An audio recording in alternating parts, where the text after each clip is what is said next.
You're in the right place at the right time, stretching from the distant planets of Batu, Tatooine, and the Rishi Maze, all the way to the bright center of the galaxy at Imperial Center, slamming into your holo projector like a supercharged nanoparticle of coaxium. This is the Star Wars Unfiltered podcast. I'm John, he's Jason, and we're here to bring you your needed dose of Star Wars film, TV, book, comic, gaming, and collecting news. The date is Revenge of the 5th, May 5th. Happy belated May the 4th to everybody. This is the May. Sorry, I had to say it. I hate all of that stuff. Not a I know, fan right? of May the 4th. Yeah, I know. Well, I'll mention that in a second, but we have a bunch of cool news topics for you today. We are going to cover Disney Plus, all the things that dropped this May the 4th. We're going to review each one in turn. We have Kenneth C. Flint's lost novel, The Heart of the Jedi, and some information about that. We got author James Caan is selling some certain cool items for Return of the Jedi novelization fans. And then, of course, we have our Bad Batch series premiere review of episode 1, and we're going to get to that in a bit. Jason, how has your week been so far? Great. I still plugging away at Harry Potter books, and I've been watching the In Search of Darkness documentaries. Yes. Oliver part Harper. 1 and part 2. Yeah, they're great. Because I've been getting jazzed up for the In Search of Tomorrow. Yeah, me too. That's should be out hopefully this year. Yeah, around the corner. And hopefully it's 2 parts, like the darkness one, the horror one, because it's great. Yeah. It's just like 9 hours of just a really high overview of 80s horror. Yeah, and I want exactly the same thing for sci-fi. And they cover The Thing, which is my favorite horror movie. Mm-hmm. I'm sure they're going to cover it again in Search of Tomorrow, because it's it's one of those movies that dips into each genre, horror and sci-fi, and that's what I also love about Predator and Aliens also. Yeah. Especially the first Alien. It's like Ridley Scott said, it's a haunted house movie in space. That's all it really is, just transplanted into a different setting. So yeah, these documentaries by Oliver Harper, they're really good, and his channel is really good. I've been a fan of his for at least the last few years now. He's very insightful in his reviews, but also he's a great editor, and he matches the visuals and the music to older movies that we grew up with like perfectly. Yeah, he's really good at kind of, I wouldn't say, I don't know, it's hard to describe. I guess it's like kind of scratching that fan service itch of his coverage of certain movies and stuff. Right, because he does do new reviews of things that he knows fans are going to want to hear his opinion on, but kind of like James Rolfe, it's kind of like that to a certain degree. But yeah, he definitely has a focus on 70s, 80s, 90s, all the stuff that we grew up with. Yeah. Which is how it should be, because that's all the best stuff. Yeah, that's clearly the best stuff. That's objectively the truth. Actually, I kind of say that whenever someone talks about the 80s, and when would be the best time to grow up as a kid, I'm like, I'm sorry, but objectively, it was the 80s, because animation was in its prime as far as like toyetic, like exciting animation that was focused on toy lines and things like that. Right. Toys were still partially made out of metal. You could kill somebody with a transformer. Yeah. Because I had Optimus Prime, and there was like major metal pieces in that thing. Yeah. But I just feel like there's objective truths to each decade. And as far as like being a kid, I mean, don't get me wrong, 90s, there was some great stuff for kids too. And 90s kids will obviously, agree. But like, I don't know, 80s, I mean, because look at the 70s, you had Pet Rocks. I'm sorry, that's just not, it doesn't compare. Yeah, anyway. Well, it was a bridge, right, leading into like 9/11 and how everything changed after that. The 80s and the 90s were like a bridge into that, and the digital age and the internet and phones and all the, I mean, now kids, they don't have Saturday morning cartoons, they have YouTube and all the tablets, all the crap that's being pushed on there. At least when we were kids, if we watched Transformers, the whole thing was a commercial for the toys, obviously. Yes, obviously. But it was pretty apparent, it's like, well, Transformers, then you go to the store and there's like a whole aisle of Transformers. YouTube, it's like, they have to like, they've made like laws and stuff where they have to say that it's an ad for something, right? Because it's not necessarily apparent. And there's not a lot of, I don't know, it's it's great that people are able to make stuff on their own. Yeah. But at the same time, it's like a fire hose. There's no filter. It's just Yes. crap. And there's been issues on YouTube of weird kid stuff that they had to clean up several years ago. So anyway, which is probably related to when I upload videos on our channel, I have to click a button saying this is not for kids, because that way it helps the filter. If I click this is for kids, that's an agreement on my end that I don't have any cursing and things of that sort. The other thing is kids videos can't be commented on. Okay. Because there would be weird stuff. Like we don't need that makes sense. We don't need to get into it. It's just weird. Yeah, that makes sense. Okay, anyway, this boils down to the 80s are better than any other decade, so fuck you. Yeah. Hey, kicked off with Empire Strikes Back, so that's all you need to know. And my birthday in April of that year, so I am definitely a child of the 80s, as are you. Yep. It just, I mean, that's the thing. Like, we got to experience that whole decade as a kid. I mean, obviously, if we were born in the late 70s, we'd have it more because we'd be able to remember a little bit more in 81, 82. But I do remember things from those young years. So, it just... we really do sneak in to the tail end of Gen X. We do. Right at the tail end. I mean, because Carter was president when we were born. It wasn't Reagan. It was Carter. So it wasn't Reagan until he was sworn in January 81. So yeah. So that's very true. Hey, how was your week and weekend? My week was pretty decent. The Clone Wars are finished, as we know, now that we got the Bad Batch, and yes. I'm amazed I pulled it off. 130 episodes in like 32 days or something. I actually made a schedule and I more or less stuck to it, and I pulled it off. And then I saw the fan edit of Revenge of the Sith that merges the last like 4 episodes of season 7, because they're all concurrent scenes. And how was that?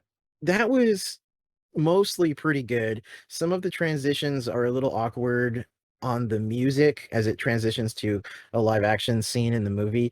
I think the thing was, it was really hard to find a copy of this. Obviously it was piracy, but I mean, it doesn't matter. I own all these things anyway, but that makes it all right. Yeah, that makes it all right. I'm making a backup of what I already have, which is the legal way to do it.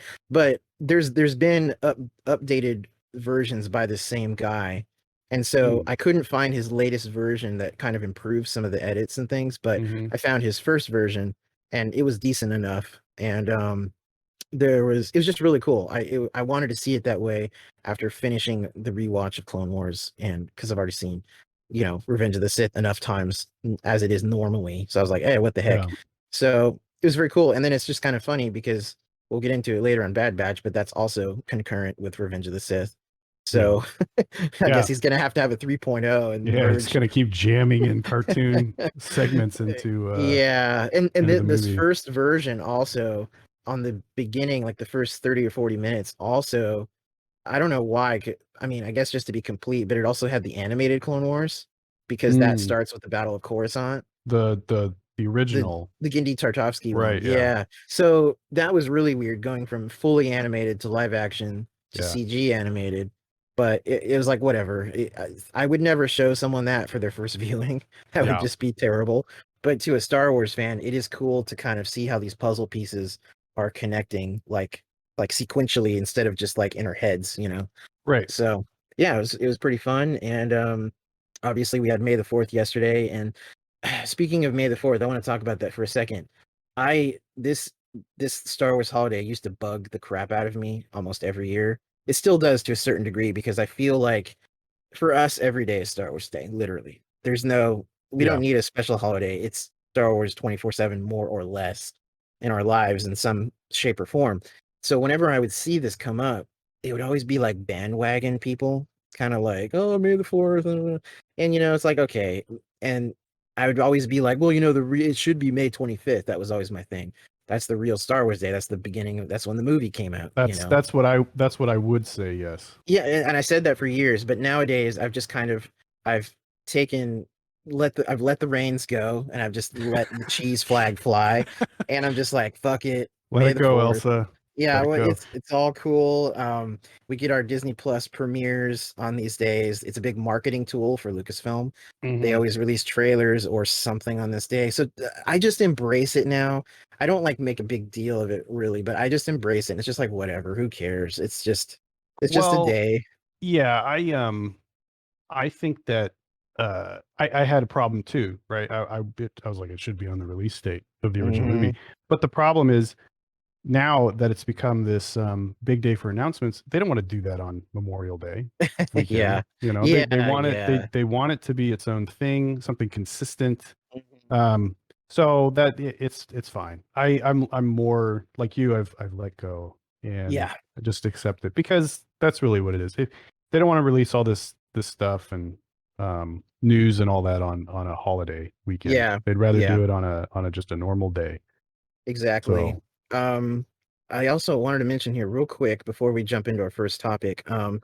Shadows of the Empire turned 25 a few days ago as far as the novel. The novel came out May 1st, 1996, according to most reputable sources. There's in fact, I think some copies of the book might even say April 96, but you know how some books, the printing date will say a month earlier in yeah, some yeah, cases. yeah, and I've and looked releases get pushed and all that stuff. Releases get pushed, but I going from my own recollections and information been able to look up online, like on Amazon, for instance, it says May 1st, 1996 for the Hmm. hardcover. So that aligns with how I remember it because I picked it up, I think mid-May. It had been out for a couple weeks. Yeah, And then I think I read it in late May or into June of 96. But Shadows of the Empire novel is 25, and we're going to be doing a Shadows, probably like a whole podcast sometime in the near future, because we're going to be playing the video game and probably revisiting the comic series, if not the and novel I got to itself. dig out my multimedia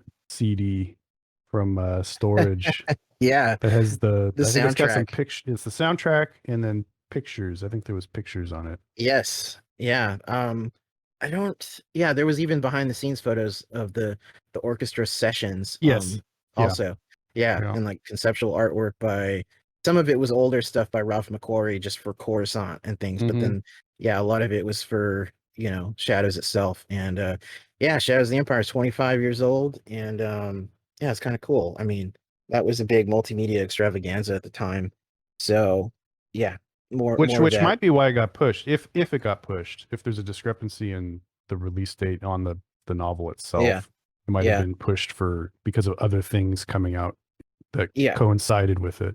Yeah, because I think the comic, I think, kicked off in June, and then maybe even July, actually, because I think the comic ran until the end of the year, and it was 6 issues.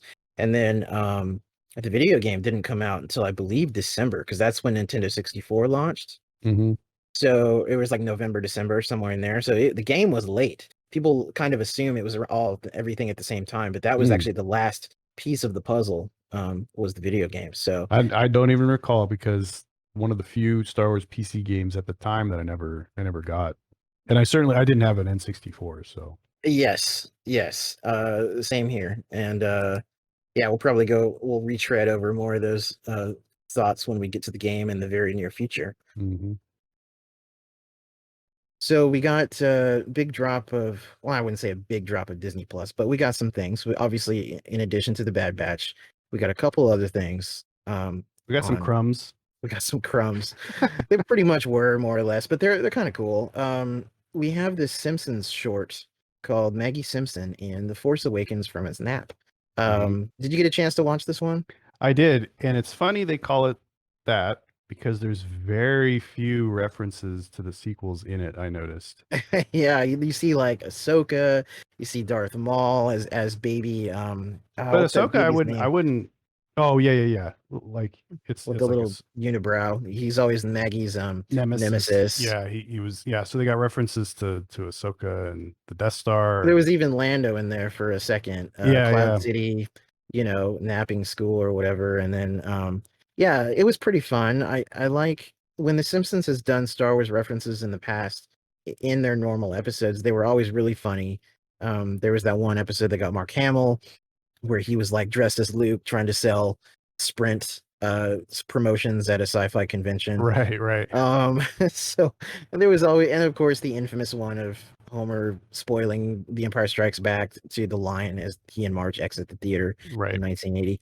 But yeah, this is pretty decent. It was very short, I will say. I mean, like short, 3 minutes. 3 minutes, and but that made it like really consumable. Yes. Yeah, that's true. And with Maggie, you can only do so much with her because she doesn't speak. So it's like, it was a little cool, fun little thing. So most of the references I noticed were just Star Wars, but there was at least one reference that, well, there was two, I guess, because there was the stock market ticker for Disney. But toward the end, when the bookshelf falls, I saw some statuettes of something. It was like, yeah, I couldn't quite see. It was the Seven Dwarves, and I believe it was a reference to the Burbank offices, because I think the facade on the Burbank offices has the Seven Dwarves holding up the roof in the front. Okay. So I don't know if it was like a dig, right? Like a little bit of a dig at Disney. Because there was that, but then also, like I said before, there was very, very little references to the sequels. Yeah. I think it was just Rey. It's the conspiracy. It's the conspiracy that they're being erased. I know, right? I know. That's confirmed. Conspiracy. You heard it here first. Star Wars Unfiltered. But I think it was just Rey at the end. No Leia. They didn't show Leia at the end, which I thought was kind of weird. They're trying to erase Carrie Fisher now. I know, right? Well, they want to be respectful and not, recreate her right after her death, because they made a point of not doing that in Rise. Which it's like apparently it's like is it Allah you can't depict in artwork, or is it Muhammad? I forget. Well, we're not going to get into that. We're not going to get into that. You're not allowed to show Leia in any form. I just thought it was kind of weird. They should have crammed her in there. But I think that was it. Yeah. I can't think of any sequel references. The music was all from the prequels. Yeah, the Duel of the Fates. I'll probably watch it again and probably catch more things because it went by so fast. And there was there was certain things. Oh, and of course they had BB-8. That was yeah. Oh yeah. that was very sequel centric. But I like that Marge first pulled up to it was like the Ayn Rand. Yeah. It's like babysitting school or whatever. It was like, oh geez, that's good. But yeah, no, it was I'll watch it again. We'll catch more in the second viewing. Yeah, and it's kind of there was certain parts I would pause. I watched it twice, and I'd pause it to kind of look at the background and get little references. Like there was one of the babies on the floor was a Gungan. I thought that was kind of funny. Yeah. They had a bunch of aliens and stuff, and right. I don't know. It was cool, and like I said, or like I was gonna say, it's something where you can pause different scenes and just kind of pick up stuff in the background. It's kind of fun to do that. Absolutely. What did you think of vehicle fly-throughs? That's the other thing that dropped. One of the others. I liked it. I hope there's more. It sort of implied that there's going to be more than just two. I know. Because there's a lot of vehicles I'd like. There's a lot of vehicles. I mean, it is funny though that I just posted that Star Destroyer one from that one channel before we even knew about this Disney Plus thing coming out. Yeah, and that I was kind of disappointed. I was like, oh, why don't they show like a traditional original trilogy Star Destroyer versus the finalizer? I know. But we've seen that, right? Like we've seen the original Star Destroyers from all sorts of angles and stuff just in the movies. So it's kind of neat to go through the finalizer. They probably wanted to. Well, I would imagine what they should have done is have one vehicle from each trilogy. That way everyone could be satisfied, but it was just classic and sequel. There was nothing from the prequels. Yeah, but again, maybe more is coming. And it looked like for the interior of the Star Destroyer that it was all on-set footage from Rise of Skywalker. Because like obviously there's some CG parts like the outside and a lot of segments, but the part where the camera is going down the corridor straight up looked like real footage on like a dolly or something. Yeah. So it seemed like when they filmed Rise of Skywalker, they just captured this content for, because the video game people at EA, they're always trying to also capture all that stuff, all the assets for their so they can recreate it digitally and stuff. Yeah, and even for movies and stuff. Yeah, the special effects guys need to get the reflections all down for their computers. And so yeah, it was interesting to see some footage of that. And as far as the Millennium Falcon, that one was probably obviously my favorite of the two. But like the only criticism I have of that is that I wish it lingered on a couple shots a little longer. Some of them was just like it was like 2 seconds or maybe 3 seconds where you see like the tech station in the lounge, like with the chair, and it's like, oh, that's cool. And then like before I could even like soak it in, it just like switched to the next thing. So, I mean, I guess you could pause it. You could pause it. I think it would have been cool if the fly through was before Han, like I don't know what he did, smear shit on the walls or something, like smoking in the Falcon or something. Maybe in his in the ship when he picked him up on Corellia and Rogue Squadron. There you go. There you go. It's canon. No dice, I noticed. Oh, interesting. I kind of looked for it. It was in Docking Bay 94 when he had the dice. Right. So maybe it was a later Tatooine visit. Now we're all trying to fit vehicle fly-throughs into like where the continuity is. What's the timeline? So the two things that I noted was no dice. I mean, this is other than a wish list for seeing it when it was cleaner when Lando had it, but no dice. And then I couldn't quite tell if that was. I'd have to go back and watch Solo. But was the little cylinder with the blue stuff, was that supposed to be coaxium? That's a good question, and I was trying to figure out where that is because it's like a real close zoom in, and I think it's in the cockpit somewhere because I think I've seen it in a background shot. You know what? It almost seems like, was that maybe the thing that Rey pulled out and she says, oh, it was the compressor. Bypass the compressor. Yeah. It almost, I don't know. I'd have to look at that. But I think it was something that may have been there in the original trilogy, but then they kind of made look nicer for their more recent movies, because there's little tweaks in the Falcon cockpit that are different in the new movies. Yeah. So I just thought it was interesting that they lingered on it. And I just wasn't sure. And obviously, if I probably will eventually look through screenshots and stuff from Solo and close-ups of stuff and try and figure out what it is. Yeah. But I just wasn't sure because they seemed to they really lingered on it. I didn't know if it was supposed to represent, whatever, the coaxium cartridge or whatever. Right. And it did seem like it was in the cockpit though. Yeah. My other minor criticism is that the outside shots were mostly very obviously CG, it reminded me of like the Unreal Engine, basically, just like, oh, here you go, and it was just kind of obvious. But it might have been in the Unreal Engine. I think it was, but then some shots were really impressive and looked like just better, like when you see the ramp come down, and I've always loved that sound when the ramp comes down, and that's the kind of immersion I like. Is actually, I kind of wish they did this, where I wish you would see it from the outside, then it zooms in, you see the ramp come down, and then the camera just goes in all in one smooth kind of sequence. But whatever.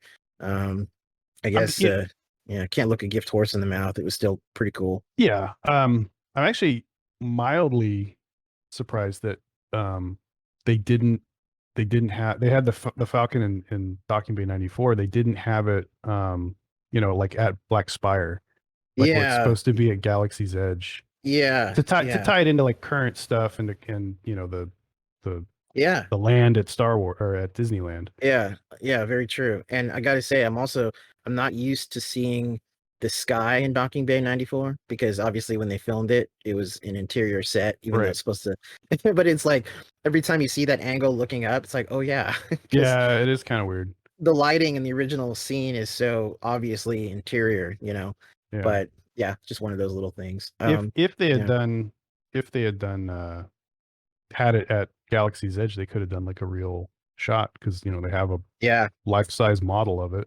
Exactly. Probably didn't look as good as what they could render though, as far as detail work and all that stuff. Yeah, they have the little stickers saying "Don't touch" or something. Well, I mean, that'd be funny. Probably edit that out. It'd be funny if they did do that and they forgot or whatever. Yeah. I see a little Mickey Mouse thing. Must be this tall to enter this Corellian YT-1300.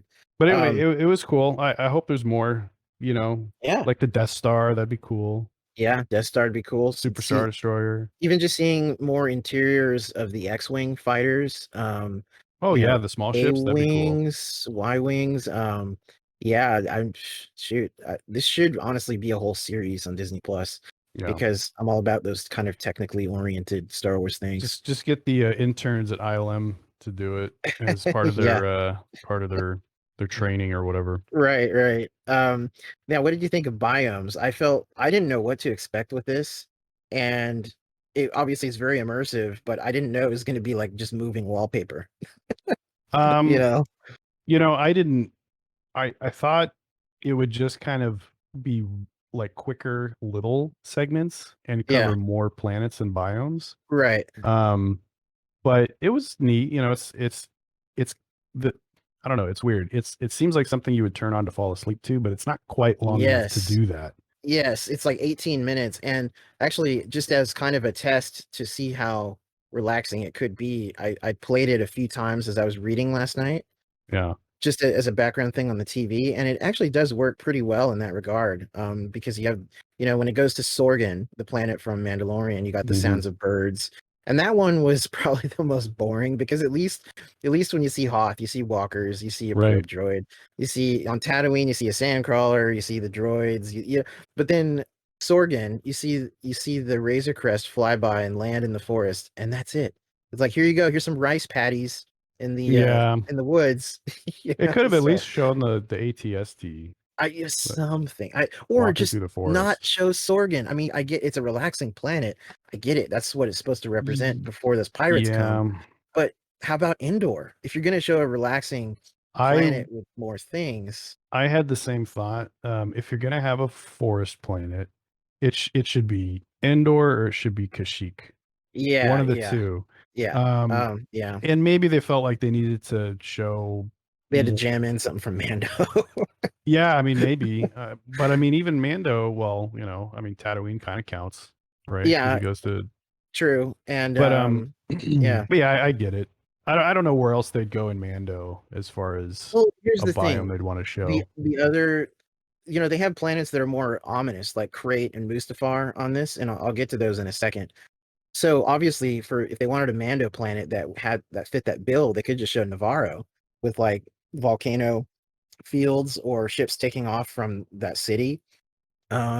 I think there's a lot of things, but Yeah, probably just not as obvious because Sorgan, you know what it is when you see it. I mean, if you've watched Mandalorian, you know mhm, what it is because it's very distinct the way that the yeah, village is laid out and stuff. It's yeah, all pretty distinct. So I think uh, that was part of it is to if they're going to pick one planet from Mandalorian that's sort of recognizable, yeah, that's it. I mean, yeah, it's just a forest, forest slash swamp planet or whatever, but right. it's the most recognizable that you get like, oh yes, that's from Mandalorian. Very true. And now with Crate, I like that the camera just focuses downward the whole time, like literally like an overhead drone shot the whole time.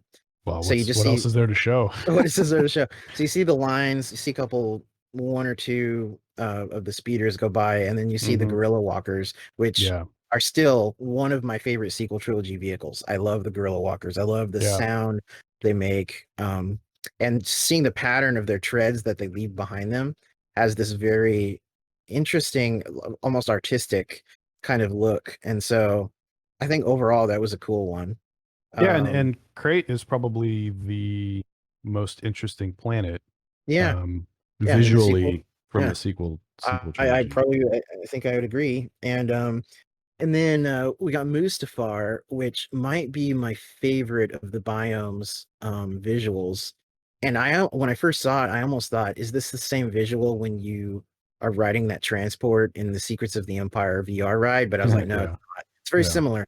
But I like the look of Vader's castle, and I like the lightning and the thunder in the background, and it was really cool to just hear and see a couple TIE fighters patrolling. Like it's very yeah, like you're there. Like you feel like you're there when and it's you a just normal day. it's a normal day on No, Mustafar. yeah, I'd like to see more Um, of it because it just shows what we saw from Rogue One, and yes, I wish it kind of covered a little bit more ground. So maybe you see, um, I don't know how if about that his forest from Rise of Skywalker? yeah, That's right, yeah, on Mustafar. yeah, yeah. It's the Mustafar is the only planet with more than one biome. Yeah. But I don't know if Vader's castle supposed to be built basically where he battled Obi-Wan, because it was kind of on a cliff. It was around a cliff that they Yeah. battled. Yeah. Good Obviously, question. it was a lot different in Revenge of the Sith because there's the Yeah. whole That company. It was like the lava and metal, like mining yeah, the all the from the mining equipment and the mining buildings and all Mustafarians. this. Yeah, Yeah, so yeah. I don't know if it's supposed to be built there. Obviously, it looks way different in Rogue One because it's like daytime is part of it, and there's more Daytime. It's daytime in Mordor. and there's more wide shots, like super wide shots. You Yeah. see more of the terrain in a Yeah. wide shot in Rogue One than you do in Revenge of the Sith. Yeah. So I don't know. I would have liked a little bit more exploration of Mustafar. You know what? If you want to see more really cool exploration of Mustafar in like Unreal or whatever, check out the Vader Immortal videos playthroughs on YouTube of the 3D game or the VR Oh game. yeah. That's the one they released for Yeah. home or whatever. Yeah. I watched all three over the last couple years, and because they were released like through 2019, and I think the last one was, yeah, I think they're all 2019 actually. Yeah. But yeah, they're really cool, and you go into the interior of the planet, and you see a lot more of the Ooh, yeah, I kind of gotta mining watch. and I stuff. forgot about those. I Yeah, gotta and watch actually them. that story of Vader Immortal, um, it basically explains the how the forest later came to be. Mm. So yeah, that's pretty cool. And then on Octo, we see pretty peaceful shot of the island. But then we also see like sea monsters, which was new. Yeah, yeah, So that was actually kind of cool. So we're biomes actually shows us in some cases more of the planet that is new to us. yeah. Yeah, And the then tentacle or whatever. yeah, and Should have I didn't showed it know. like spitting out the X-wing, Luke's X-wing, spit it out I onto didn't the cliff. I didn't know that porgs could fly either. So because like, well, I mean, I guess they kind of float, but like I didn't know they could full on fly over the ocean. Yeah, I thought it they were must be like, when they're hungry because they're not weighed down because they've got such small wings. right, Weird birds. right. So that's biomes. Well, okay. I noticed on the Tatooine one, which I think that I'd say the Tatooine one had the most going on, Yeah, as far as droid, little detail stuff. sandcrawler, speeder. Whoever set that up and set up how it was laid out and everything, 100% played Super Star Wars for SNES. Because when you're following Luke's speeder from behind, I'm like, oh, I gotta shoot Gotta Jawas and shoot Womp Rats Jawas on their little like curved kind yeah, of they're weird like speeders speeder and the bikes. stupid jumping Womp Rats and that Yes. stupid sound.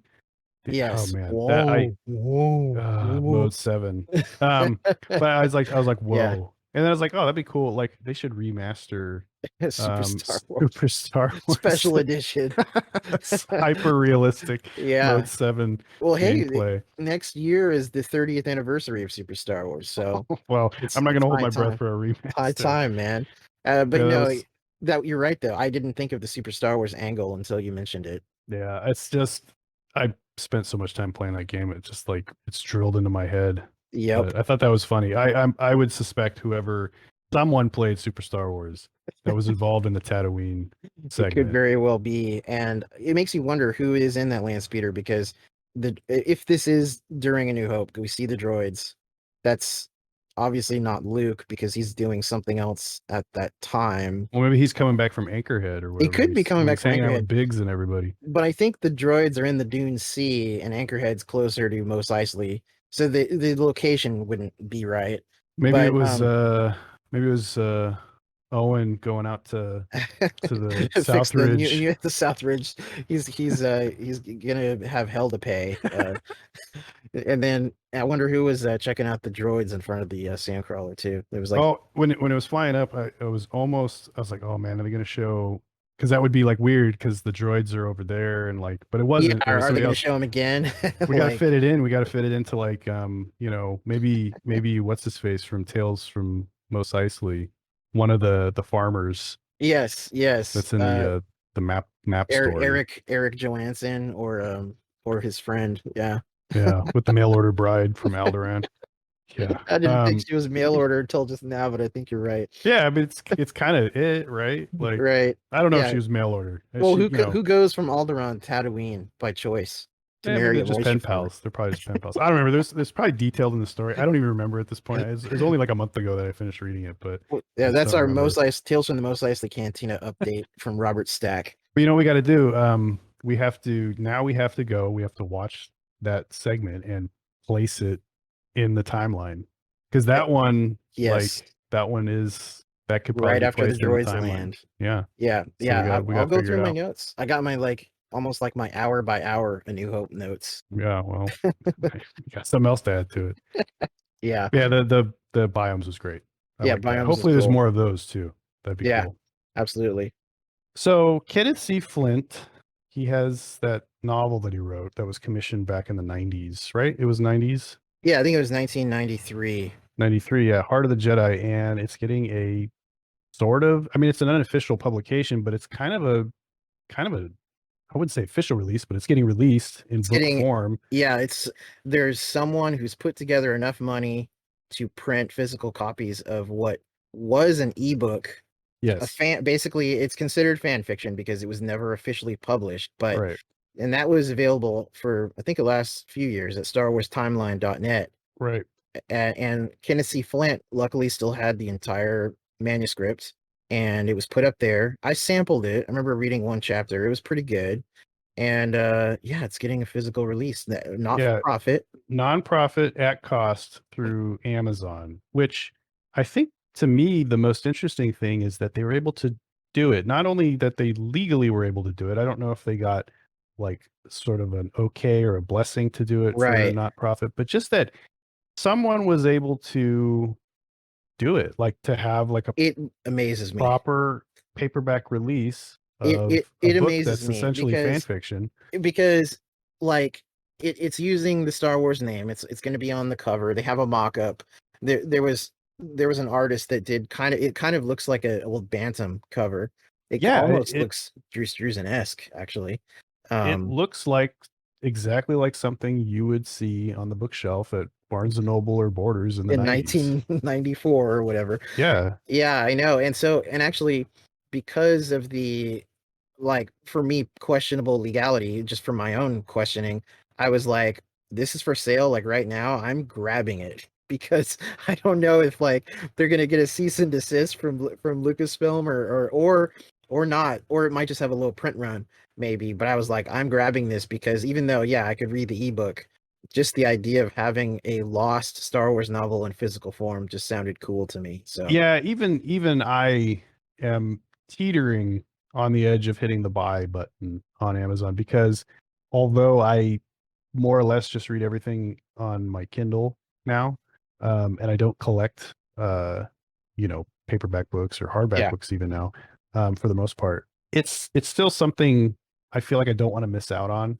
yeah, The yeah. other nice thing is it doesn't have that Legends, banner Banner. across the top. It really would fit in with my existing collection Yeah. of the old Bantam books and stuff. Yeah, in the way I look at it, because this was originally commissioned by Lucasfilm back then, he was Kenneth C. Flint has written on I think StarWarsTimeline.net in his interview, he was able to keep his $10,000 advance for the Yeah. novel, even though it Yeah. didn't come out, which is a pretty big chunk of money, especially in 1993. That Yeah. probably paid his rent for Well, I mean, college. I'd hope he'd keep it. I mean, that's the whole point of an advance, right? It's Yeah, like we're yeah, we're gonna pay you this to write it, and hopefully it gets released. But yes, exactly, and and yeah, I would elevate it a little bit above fan fiction just because it was absolutely, greenlit and commissioned by yes, Lucasfilm. It just and never actually came out. right, and actually, I can't remember what book or where, but I remember seeing a reference to it in some promotional thing. It might have been in the back of a Star Wars paperback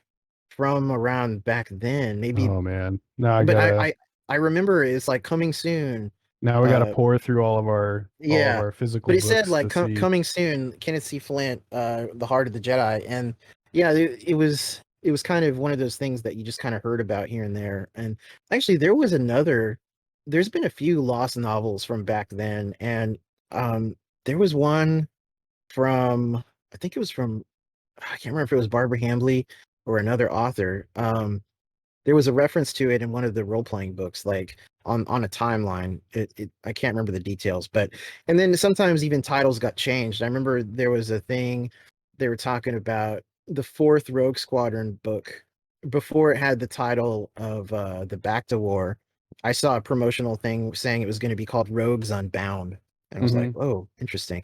But Kenneth C. Flint, as we know, we recently reviewed his short story, Dr. Death, The Tale of Dr. Evazan and Ponda Baba from Tales from the Mos Eisley Cantina.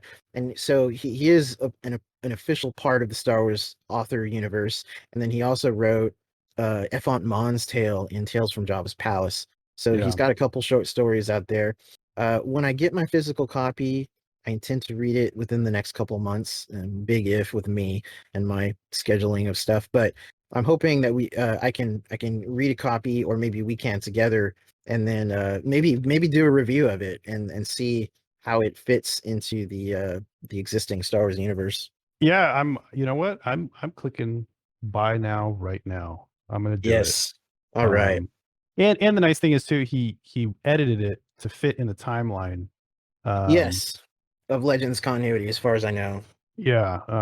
Not because it takes place a little bit after Truce at Bakura. Yes, it's set between the Truce at Bakura and the X-Wing Rogue Squadron comics, which is like a few weeks after Return of the Jedi. So it is like that really, really post Return of the Jedi period. Yeah, right after. I wonder how much he had to edit, but it's kind of cool. So, I wonder also, I wouldn't mind, man, it'd be great if there was like an appendix or something that like said his edits, just so you could kind of see the changes, or even like getting a digital copy of the original version would be just cool for historical purposes. But either way, I am curious to learn more as I read it, and chances are I'll notice what changes happened if there's some like reference to some piece of fiction that came way later. Like I'll pick up on it. I won't notice anything. I can't remember anything. And hopefully it's we'll have a Zahn quality novel. Well, no, I'm not going to expect that. That's kind of lofty, but hopefully we'll have a decent novel, and it's not going to be a Crystal Star. We'll see. I just ordered my copy, so we'll see. Get yours on Amazon.com today. So, in other Star Wars book news, author James Caan, who authored the Return of the Jedi novelization back in 1983, and also he wrote the novelizations of Indiana Jones and the Temple of Doom, The Goonies, and Poltergeist. So he was really on the Spielberg Lucas train there. He was releasing or selling these scans of his novelization manuscripts and notes on blockchain. So you're not going to get physical copies of these, but you're going to own them on the blockchain, which is kind of like a cloud service, sort of. And basically, he's had these in his personal possession all these years, and it sounds like he wanted fans to actually see them, and because he thought about releasing them or giving them to Lucasfilm for potentially, their archives, or a museum or something like the Lucas Museum. But he kind of figured, because it's just the novelization, it might just kind of get lost in their archives, which are almost certainly would. Yeah, they kind of would, because we know how these things go. The more minor things that aren't movie related tend to get obfuscated under just too many things. So it is really cool that he's kind of doing this, and he's doing it basically from May the 4th. He was doing a sale. If you look up James Caan, Kahn, on YouTube, you can see a little video promotion that he did for it, and he has some sample pictures of the notations and the manuscripts to give you an idea. And it says right here, this is coming from his website, which is thatjamescaan.com. It says, starting May the 4th, I'll be selling NFT, non-fungible tokens. These are one-of-a-kind digital collectibles of pages from my original manuscripts of Return of the Jedi. And he also has ones for Poltergeist, Temple of Doom, and the Goonies. Each manuscript page is accompanied by a provenance document containing not only annotations and memoirs describing my writing process related to that page, but my signature and date, along with my college ID card. I guess to give it that extra, a seal of authenticity. Yeah. And then he has sample images on his website, and page 1, Return of the Jedi prologue. Provenance, signed, dated, all that stuff. And they're offered through the service OpenSea, and the link is there on his website if you want to purchase these. And I sampled, how they look and everything. It's really cool because James Caan, we've briefly touched on the novelizations, and I feel like him and Donald F. Glut, who wrote the Empire Strikes Back novelization, they get kind of lost in the mentions of Star Wars authors because that's all they did was those two. And Alan Dean Foster obviously went on to do Splinter of the Mind's Eye and a few other books. Yeah. But James Caan and Donald F. Glut, they kind of get forgotten. I always enjoyed his Return of the Jedi novelization. I liked the little additions he made to the story. Mm-hmm.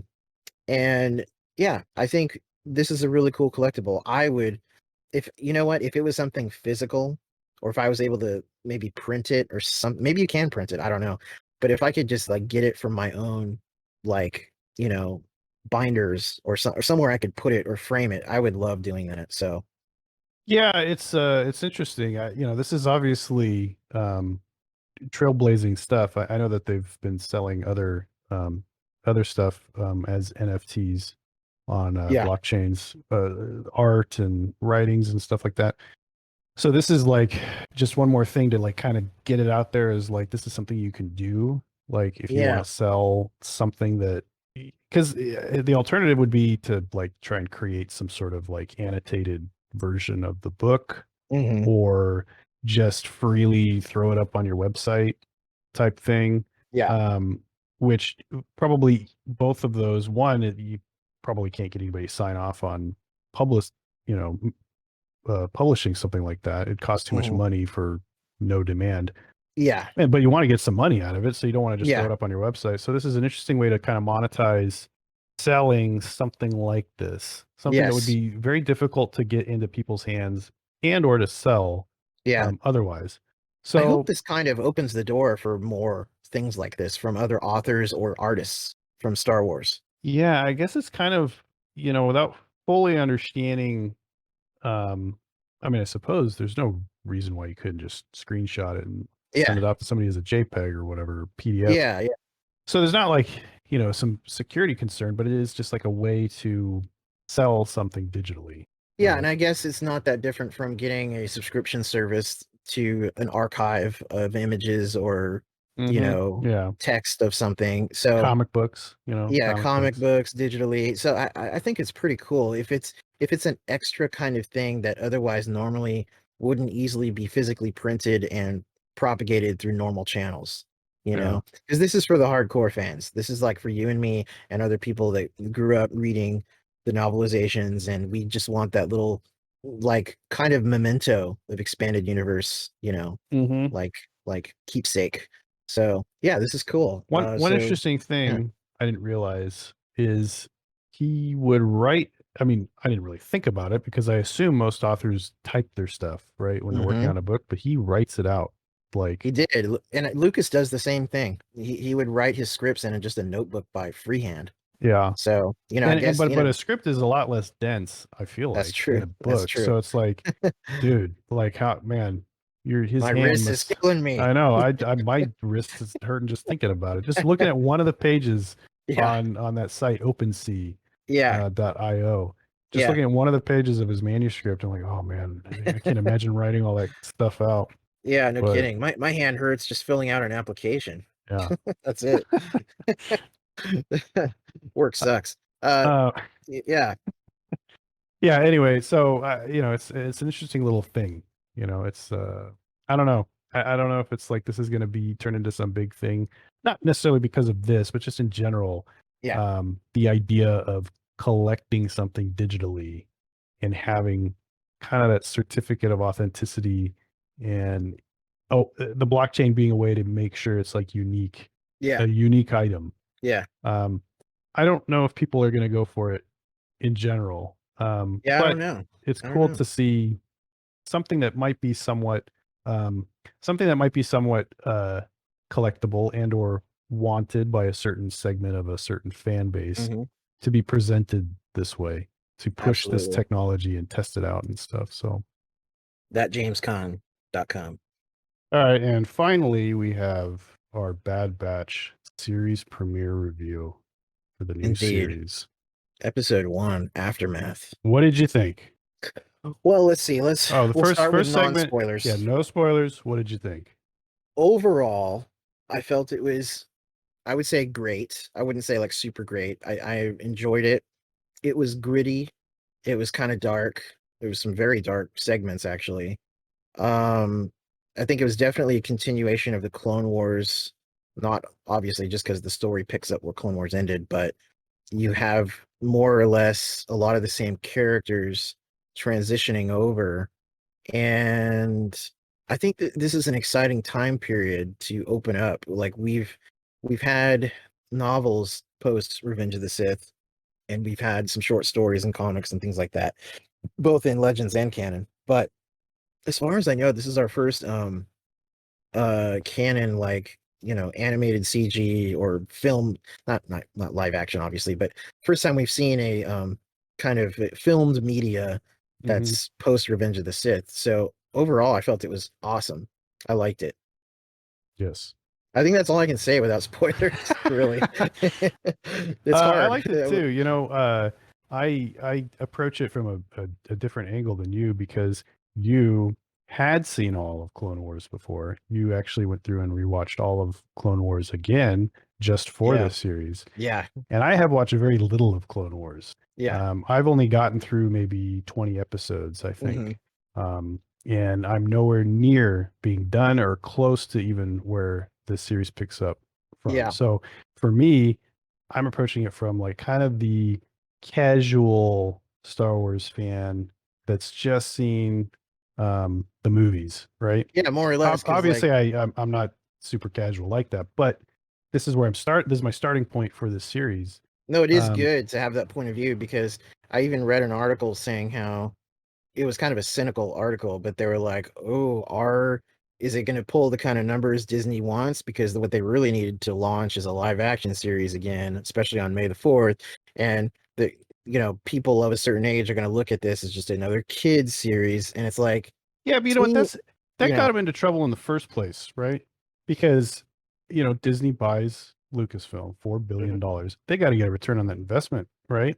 And they're yes, thinking we're going to do the Marvel formula. I yeah, mean, we're not gonna use all the Marvel ingredients like yeah, a Feige or whatever, yeah, but now they're kind of doing that, but with Favreau and Filoni. But if you rush to do stuff, you might fuck it up, you yeah, know.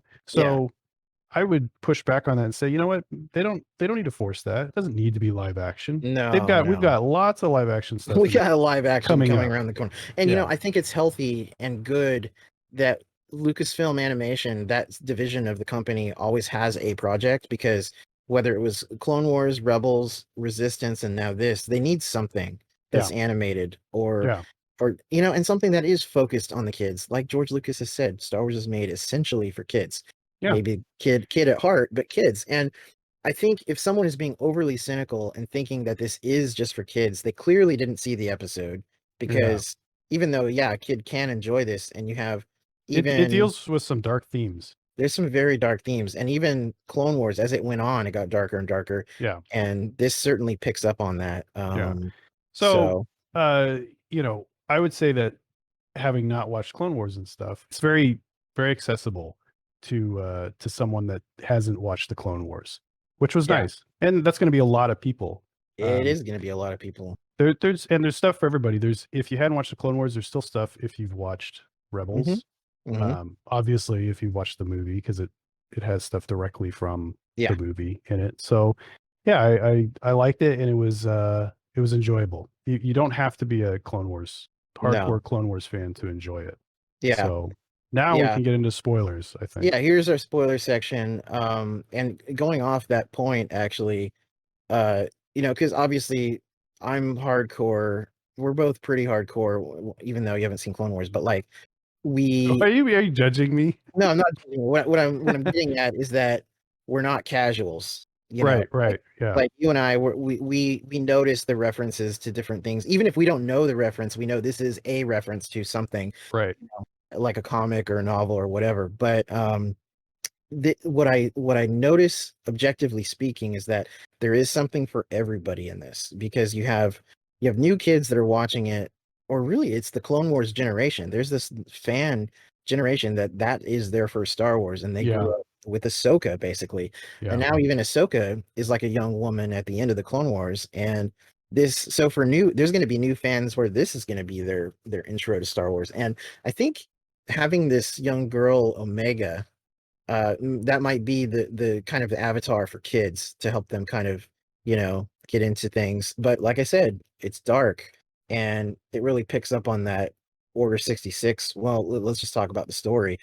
It starts just before Order 66. We see we're on the planet Caller, which actually this is interesting. We see Caleb Doom, aka Kanan, before he changes his name to Kanan to hide from the Empire, as he's the Padawan of Depa Balaba, who was the Padawan of Mace, actually. So we see them on Collar fighting alongside the clones with some separatists, holdovers. And so, okay, first of all, young Kanan, that's really cool. Now, this was depicted in the Kanan, the Last Padawan comic series from 2015. However, there is differences. The scene does not play out the same because the original comic didn't have the Bad Batch in it. Yeah. But it's more or less the same in that we see the clones attack Depa, and Kanan barely makes a getaway before being chased down by a couple clones. The difference was the original comic was set at night around a campfire, and now it's during the day and there's snow everywhere. And this, as far as I know, is one of the few examples where there's two canon depictions that are not really compatible. And it makes me wonder, because the other one was a flashback to Kanan's memory. Is that how they're going to explain it? Like he couldn't quite. But then why would he forget a defining moment of his life when his master is cut down? So because Filoni says "fuck you" to the story group. That's why. To Marvel Comics. He's on Team Favreau. However, it is interesting that it's the same planet. So whoever is planning and scripting this, whether it's Filoni or whatever, obviously cared enough to still have it be on the same planet. And so anyway, it goes back to the old differentiation between Lucas canon and the G EU canon, C old, canon. yeah, exactly. And it's kind of the same thing. If it's live action, now we have Filoni canon.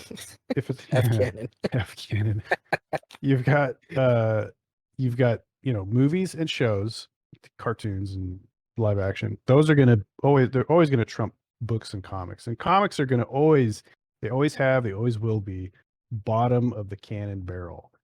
Sorry, comic book fans. I mean, I'm sorry, Jason but it's true. It's always the way. It's the same thing with Zahn and Veach with Dark Empire. They wanted Zahn to change some stuff for his books, and he said no. And I'm sure part of that was like, I'm not changing my book for a comic book. You know what I mean? I'm writing adult fiction. Right. I've got hundreds of pages. Right. It's like a jazz drummer looking and I down say his that nose at a rock drummer. Right. Yeah. I mean, I kind of say that jokingly, but there's a bit of truth to that. There is. And that's the reality of it. It's a comic book is not going to be as important. Yes. As even back in the 90s, the original hierarchy was the films, and then under the films it was the novelizations, the radio dramas. Those were the second tier of officialdom. And then it was the expanded universe of the spin-off fiction and everything that came between and after the movies. This maybe could be considered the same, where because Disney Plus and TV canon is more or less the same as the films, or just barely under them, they're now the secondary on the hierarchy, and then novels and comics are below that. Yeah. So I mean, if it makes comic fans feel any better, video games are under comics. So you're not the bottom. Shit rolls downhill, but you're not at the very bottom. Sorry, Squadrons fans. That's the problem also with video games, is you have an avatar that you're controlling, and it's like different every time. Yeah, so what's the real even when you're making a video game story and other things, like World of Warcraft has this issue, the Warcraft universe, as far as storytelling, the story has to conform to what the gameplay needs to an extent, or how they release the games or whatever. That kind of affects how the story is told. And people complain about story in video games, and it's like, well, the story had to be this way, it had to be this disjointed, or it just had to be this way because otherwise the gameplay or the way we release the game just doesn't work. So yes, it's the same thing with comic books. Comic books are released on a monthly schedule, and sometimes they're long series, sometimes they're limited runs. You don't know how long they're going to go. So that affects how the story's told and what's told in the story and how detailed they can get. I mean, very true. Anyway, so there he is, Kanan. Kanan is in it. Now, it is funny that they got Freddie Prinze Jr. to do the voice again for I young noticed that. Kanan, because and he's trying to do a young voice. Yeah. Which is, honestly, because Caleb's balls dropped really early. Yes, really. I'm trying to think how old he is here. I think he's supposed to be about 14, if I remember the timeline correctly. So, and I don't know, maybe they should have got a child voice actor, but no, they don't need to. When I was in middle school, I was in choir, and I was a baritone. I was gonna say, yeah, you were the high pitch. So, I mean, there's kids that age that have lower voices. That's true. Maybe not sounding quite as old as Freddie Prinze at this point, but yeah. But it's okay. It works because then also it helps those casuals that remember Rebels, and they might not remember Kanan, and they'll hear that voice and they'll go, "Oh, that's Kanan from Rebels," And so I was pleasantly surprised when I saw him. As soon as I saw Depa, I was like, "Oh, we're gonna see young Kanan." So it was pretty cool. It was a cool scene. But they didn't get what's his face for Saw Gerrera. Forrest Whitaker. Forrest Whitaker. They got somebody else to do. They got the younger Saw. I think they're still bridging him because in the Clone Wars it was only, I think, season 5 that we saw him. It wasn't like that far off. So I guess that could be a scheduling thing though too. It could also be that. But yeah, and then there was the whole scene where Caleb gets away and Crosshair, suspects Hunter of letting him go. And people were kind of speculating from the trailers that Crosshair was going to be the fly in the ointment. And sure enough, throughout the episode, he is the loyal soldier of the Empire. Loyal-ish. Who's until the end. Whose inhibitor chip more or less, oh no, they even said it didn't work, but he just was loyal anyway when Tarkin. No, they said it was just different. Like it was because him specifically, they amplify the inhibitor chip. So like for him, because okay, so the main thing is Admiral Tarkin comes to Kamino to assess the clones because he wants, the Empire wants cheaper soldiers and clones are expensive. Yes. So maybe they'll just do conscripts, which I really love this angle because I want to know why. Yes. I want to see how they arrived at getting away from clones and going toward conscripted stormtroopers. This has been something that has been hinted at and given in little bits and pieces through the years, but I feel like now is high time to give us the canon answer. Yeah, and it's even kind of touched on in The Force Awakens between Hux and Kylo when they're talking about the stormtroopers. Right. So he goes to Kamino to assess the clones, and he's trying to figure out if they're worth still using and are they loyal to the Empire and stuff. So he figures he'll test out the Bad Batch because they're so good, but they're not necessarily like blindly loyal to the Empire. Right.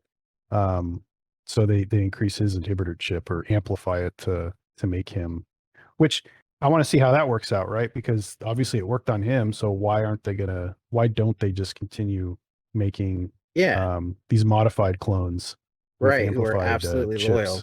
But I mean, what's funny is in the old West End Games lore, there was a notation on stormtroopers always in their background bios that they could never be bribed or disloyal, or they were always absolutely loyal to the Emperor. And more or less, that's mostly true throughout continuity, but there's been a very small number of aberrations. Like Kyle Katarn was one, but he had a weird thing where he was only trained for like a couple years. It wasn't like he didn't go to training for like 5 years or something.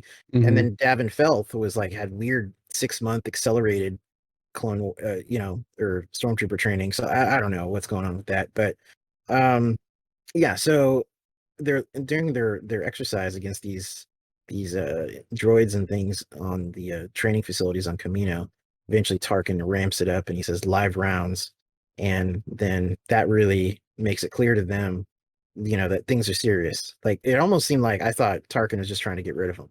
Like, let's just wipe these guys out now because they're obviously going to be a problem later.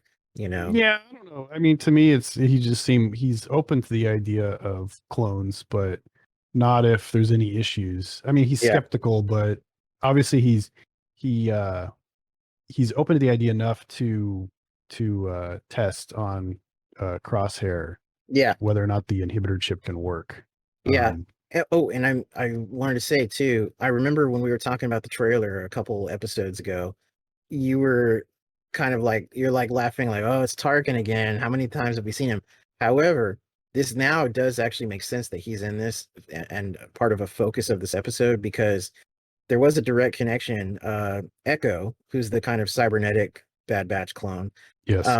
he was with Tarkin when Anakin, Obi-Wan, and the other clones broke out a captured Jedi at this place called the Citadel, and it was a Mm-hmm. whole arc of episodes. I think there was 4, and Tarkin was there.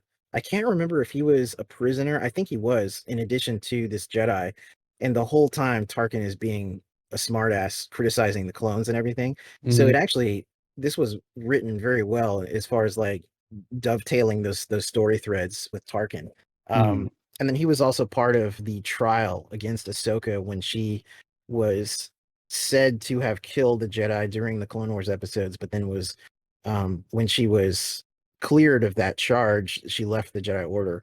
But Tarkin was part of her trial, and he was like almost like the lawyer, like railing against her. So Tarkin obviously has this thing against Jedi, which now there's a lot of things like when you see him and Vader in A New Hope, it's like, kind of makes you think about some stuff. But it's like Tarkin probably really helped wipe out some of them. I wouldn't be surprised in the ensuing years. Um, but yeah, so that's interesting. And then they obviously get captured.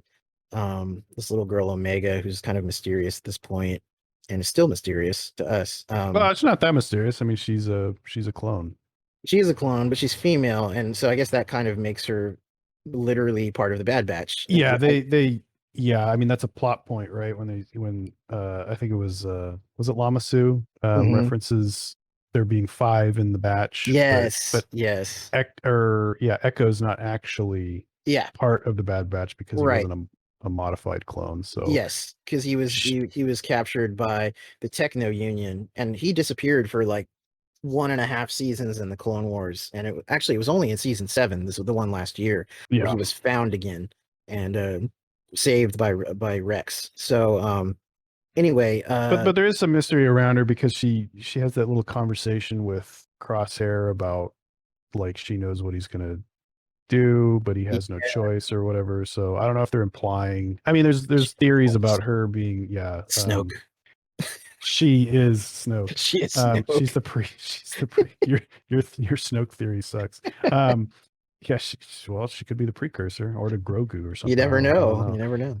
Um, or no, I guess they never really implied Grogu's like a clone or whatever. But Well, that one guy wanted him with the Camino thing, but who knows? That's probably just to take out as many chlorians out of who his blood knows? I mean, stream. do they know what they're doing? I mean, I assume they do because all this stuff is connected to Favreau and Filoni. So I have to Yeah, imagine there's a strong plan I of think some there sort. is. Filoni, just seeing his series and how everything's connected, he plays the long game with Yeah, some stuff, and he's always pulled it off pretty well. So yeah. I believe it. So yeah, I don't know. She could be force sensitive. I'm not sure. I mean, obviously, there's some reason that she's a part of the Bad Batch that she's modified, other than she's female. Yeah, I don't know, and I do wonder if people are going to latch on to that as some sort of commentary on real life political stuff yeah. I with wonder. transgenderism and stuff. I don't know. It's not pushed in the show at all. It's not something Yeah, that's it could just be one of those things that if people see it, I guess they can see it, and if not, but hopefully it's not like overtly pushed to think that, unless I don't think it will be. You know, all this stuff, the things, stuff in stories and movies and shows and stuff that a lot of times, maybe not every time, but a lot of times, the most effective way you address something like that is to do it very vaguely. Um, you don't have interpret it. to, yeah, and it's open to interpretation. You could just take it out surface, surface value, or you could read more into it than even even the creators intended. That's the Lost game book. That's what Damon Lindelof and Carlton Cuse did with a lot of dialogue in Lost, where there would be lines of dialogue you could read different ways depending on how you saw it, and then later episodes would come out that put it firmly in meaning a certain thing, but it still didn't take away how people would interpret things. So that's always fun. I don't get the sense at all that she is, some sort of commentary on real life issues and stuff going on right now. Yeah. But I do wonder if people will latch on to that or try to read into that. Right. So I'm just curious about that. More or less what happens is Bad Batch is accused of stuff. The Empire's cracking down. They don't want them anymore. They're jailed and they escape. And that's the summary. But there was some interesting little details that I noticed throughout. Tarkin, before they go to their mission to Onderon, because that was kind of their test to take out these resistance members or whatever, and it turns out it's just Saw Gerrera and some civilians, basically the beginnings of like rebellion, but they're just like, people that are poor and hungry, and they don't they're not serious like Rebel Alliance members yet. But when Tarkin mentions the Onderon mission, he says the Onderon sector, and I was like, I'm curious about that. Is that actually what it's called? So I go on Wikipedia, and it is not the Onderon sector, Tarkin. It is the Japrail sector where Onderon is. Uh-oh. So we have another contradiction here in well, canon. It could just be a brain fart. Well, also it could just be Tarkin. Maybe Onderon is the most well-known planet in that sector, so it'd just be like, the Corellian sector, but might be not, Oh, it's like LA, right? There's like all these cities in LA, yeah. But you're like, yeah, just go to LA. It's like, well, it's actually like Inglewood or something. Every time I would talk about Thousand Oaks, to me, Thousand Oaks is the beginning of LA, even though it's Ventura County. Yeah. But to me, everything over the hill is just LA. So right. I get it. But anyway, I noticed that. And then at the end of the episode, they're saying, where are we going to go? What are we going to do? And Hunter mentions having some friends. And I think he said sector J19. And anytime there's coordinates like that or a sector, designation, that was something from the Essential Atlas where you could actually look at the map and then cross the letter with the number, and you could find something on the galactic map down to a square. Yeah. And then zoom ins on that, and that carried over to Wikipedia. So almost every planet has a actual coordinate. So I looked up J19, and it does bring up some Seleucami, the planet mentioned in Revenge of the Sith, where Master Voss was, and then I think briefly seen when Stas Alley is the Jedi on her speeder bike is taken out by the clone troopers. But what's cool is in the Clone Wars series, they were on Seleucami for a few episodes, and there was a certain character on that planet that I won't spoil because it's just speculation anyway, but there basically there was a key character that was on that planet. So if that is who Hunter is referring to, I wouldn't be surprised. So that should be interesting to see in the next episode. Yeah, that's one of those things where, as somebody who hasn't watched all of the Clone Wars, sometimes I'm wondering, like, oh man, is this something I should know from the Clone Wars? Right. Or is it just something brand new, or it's a vague reference to something that happened? Well, it's kind of like it's still cool though, because you get to see it. It's like you're watching like episode 4 instead of 1, 2, 3, and then 4. Yeah, so I guess that's true. Yeah, it's still a serial. You could still enjoy it from the middle. Yeah. And then even episode by episode, I think you can still jump into some of these things and still enjoy them. And so, now there was I calculated how many episodes. Well, it was recently released a couple days ago. We're getting 16 episodes. Of season 1, which is a few more than normal. I think season 7 of Clone Wars had 12. So this is actually an increase, not quite to the days of 24 episodes like in the 2000s, but it's a little bit of an increase. And the next one is coming this Friday in a couple days. And I calculated if we're getting one every Friday, assuming they drop every Friday, they're going until August 12th. So I was like, whoa, okay, this is going to be a whole summer kind of thing of Bad Batch. Yeah, it's gonna be great. It'll be really fun. I plan on trying to finish Clone Wars as I watch all of That'll be cool. That'll be cool, and you'll easily be able to do it. It just Yeah, takes a couple months. Over that many weeks. Yeah, yeah. You can watch a couple a day or every few days even, and you'll be able to pull it. But so there I was don't. Yeah, I have a little bit of a list of just some like funny things I noticed. Yeah, let's hear them. In the series. One was you know, which this is a detail I really like. You know, the Tarkin and Lama Su start talking. They don't talk in depth, but they do mention like the economics of cloning and stuff, which I was kind of excited that maybe they would talk more about it, just because it would be funny as sort of like how, you know, the Phantom Menace got into politics like a little more than people wanted, you know, Right, right. to world build and kind of explain what's going on. But Mm-hmm. unfortunately, they didn't. But probably Right, probably because most animated kid series. yeah, They don't they're want to not hear going to get about into the finer taxes. details about, oh, what's the tax on these clones. Um, what's yeah. And another detail I noticed, which I'm not sure, I have to watch it again, but it seemed like every single shot of the clones and their ship coming out of hyperspace was the Mhm. same.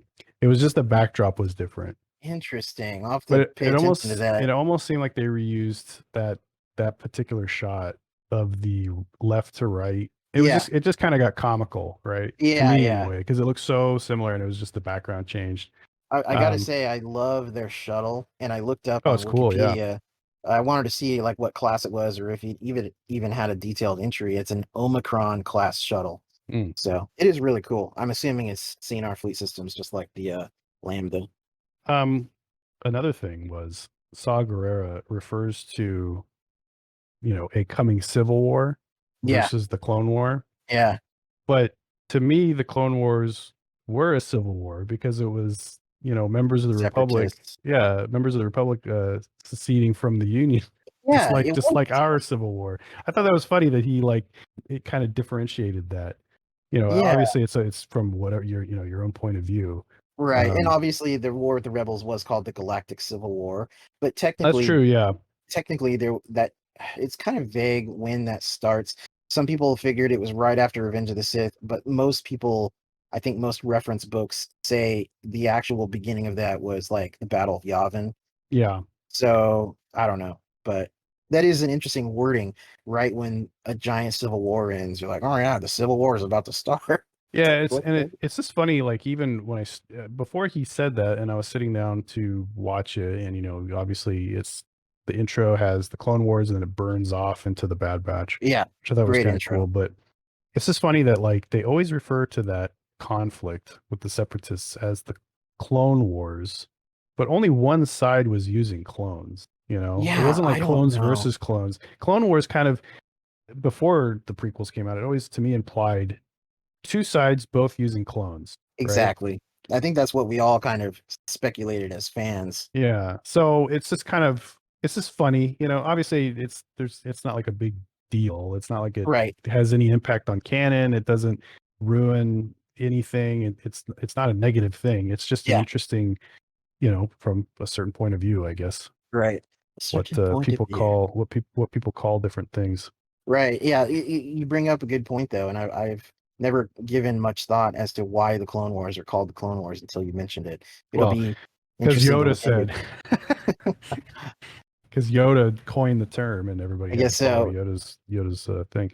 I wonder why they decided to call it Wars. You know, because he calls it Clone War at first. I guess was it because the multiple fronts on different planets? I mean, it almost sounds like it's a series of flashpoints and not just one. Maybe that's when they decided to call it Wars. Yeah, I don't know. I don't know. Let's see.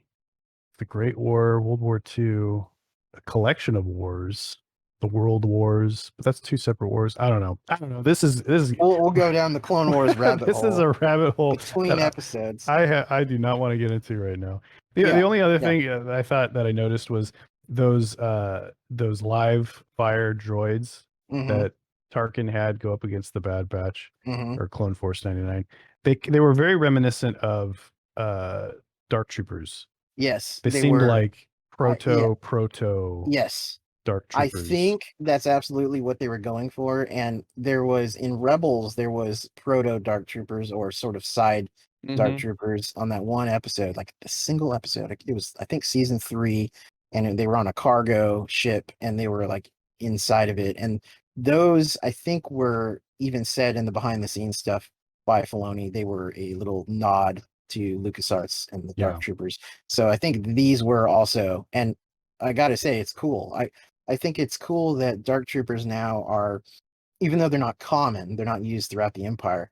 It's cool that there's these little like versions of them that are popping up throughout the continuity, because I like it. It makes everything feel more linked together, and I hope we see more actual Dark Troopers down the line, like in hopefully later down the line. I'd like to see them during the actual classic trilogy era. You know, that'd be cool. Yeah, but where they fit in now with continuity and stuff, we probably won't. We probably won't. Unless there's like proto ones. Unless the splintered empire of, maybe on Mandalore, maybe he's got a factory or something. Who knows? We'll find out on our Mandalorian review for season 3 coming later this year or early next year. Next year, yeah. And they were white too, so they're not dark troopers, they'd be light troopers. Yeah, right. I guess you'd say. Yeah, interesting. Yeah, I don't think I have much. Oh, there was one other thing I wanted to mention about Crosshair. What actor does he remind you of? I guess a little bit like Clint Eastwood. Yep, I was gonna say the toothpick kind of thing. You know, like, because Clint Eastwood would have those in his old westerns. He'd always have the toothpick. I think it was in The Good, the Bad, and the Ugly, or somewhere in the Man with No Name trilogy. And the way he talks, also, he's got that kind of droning, kind of raspy, Eastwood-esque voice. Yeah. And so D. Bradley Baker, who voices all these guys, he does a great job of sounding different for each one. Oh, dude, he does an amazing job, because some voice actors don't have that ability to differentiate themselves that much. Mark Hamill. But I can usually tell it's Mark Hamill sometimes, but yeah, he has a distinctive timbre. He has a distinctive timbre that's really hard to shake. But there's other actors too, like Frank Welker. He's, now that I know his normal voice, and then also like how he changes his voice, sometimes I can almost always pick out when Frank Welker's doing the voice. Or often I can't always, but often I can pick him out.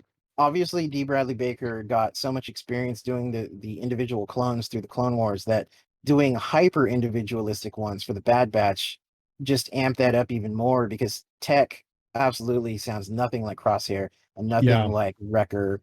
And I love that. I love that they're so unique. And that is, the whole concept of the Bad Batch is that, like, they are the special forces, and it's just like those old movies from the 70s and 80s where you got the knife thrower, the demolitions guy, the tech specialist, the tank. That's what I love about this. And I love that Hunter even looks like Rambo, basically. Yeah. And he's got the, the camouflage face paint and the bandana. He's Rambo Fett. Rambo Fett.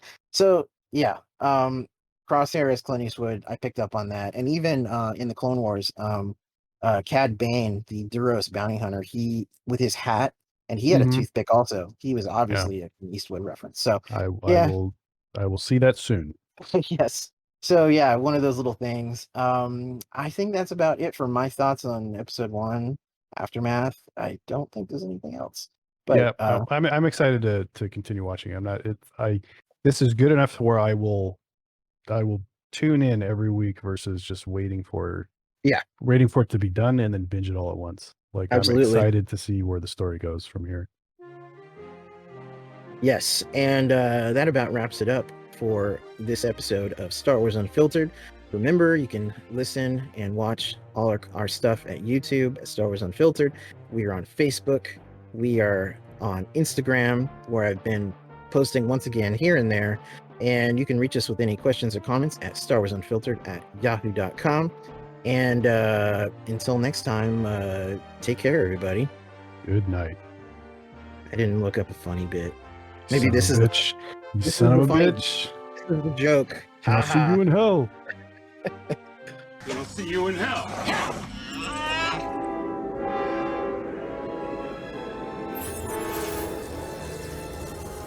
What?